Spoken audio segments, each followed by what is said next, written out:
انہوں نے تعزیتی ملاقات سے قبل انتظامات کا جائزہ لیا اور اہل خانہ سے اظہار افسوس کیا۔ سراب گوٹ میں شہید بلال مسعود کے گھر کا ماحول سوگوار رہا۔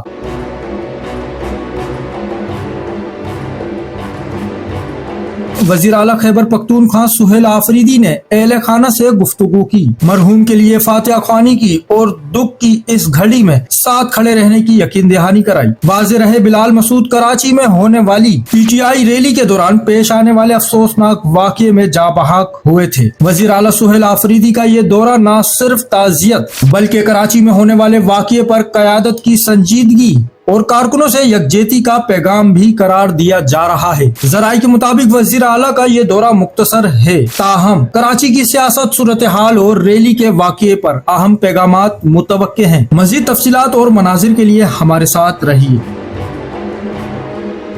چینل کو سبسکرائب کریں، فالو کریں، ویڈیو کو لائک اور شیئر کریں۔ شکریہ۔